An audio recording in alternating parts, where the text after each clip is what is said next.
On the day I died, I could still hear everything. My mother was crying loudly. People were praying around me. Some were whispering, saying I was gone. But I wasn't gone. I tried to move. I tried to open my eyes. I tried to speak, but my body wouldn't listen. I was there, trapped inside myself. Then I heard something that made my heart stop. Close the coffin. My name is Amara. I'm 17 years old and I live with my mother in a small town.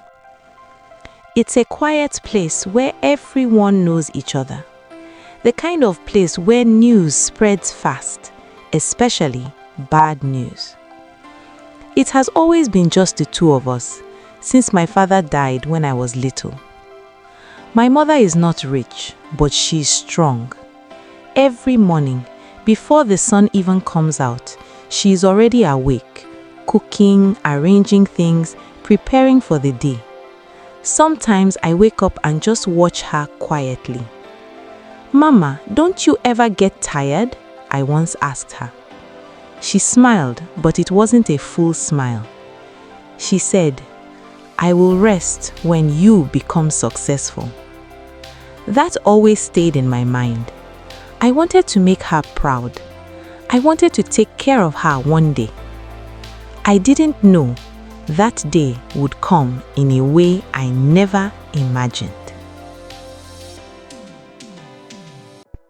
That morning, nothing felt unusual. "Amara, wake up! You'll be late for school," my mother shouted. "I'm awake, Mama," I said, still lying in bed. But something didn't feel right. My body felt heavy, like I didn't sleep at all.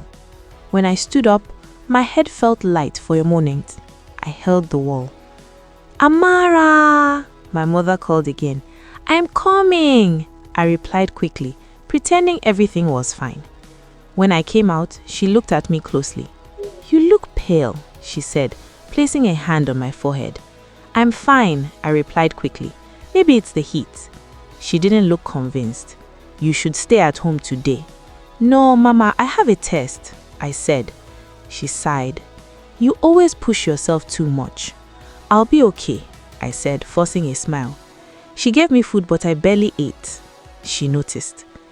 "Amara, you didn't even touch your food." "I'll eat later in school," I lied. She didn't say anything again, but I could feel her eyes on me.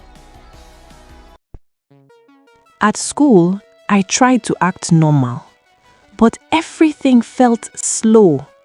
Voices sounded far away. The chalk writing on the board looked blurry. "Amara, are you listening?" the teacher suddenly asked. "Yes, Ma," I answered quickly, even though I didn't hear anything she said. Choma leaned closer. "You are not okay. Tell me the truth." "I don't feel fine," I whispered. She touched my arm. "Your body is hot. You need to go home now." "I'll just tell the teacher," I said. When I stood up, my legs felt weak. The classroom started spinning. I tried to hold the desk, but my hand slipped. "Amara!" Choma shouted.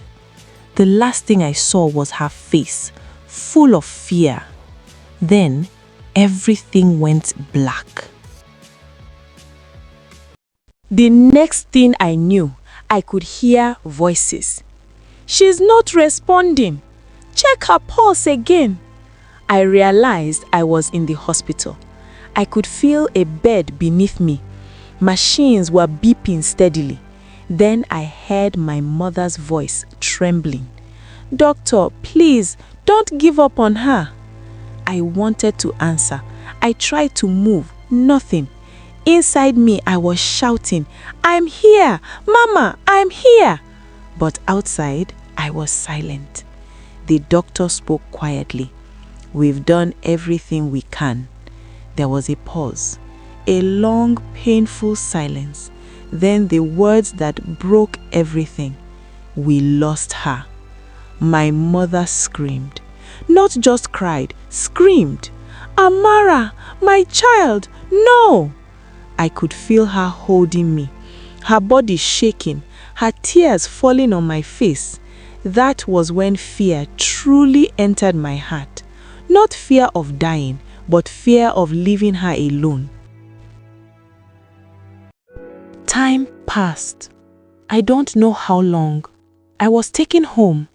I could hear people talking, crying, whispering. She was such a good girl, so respectful. That night, my mother didn't sleep. She sat beside me. Amara, you promised you won't leave me. Her voice broke. If you can hear me, just try. I tried. God knows I tried.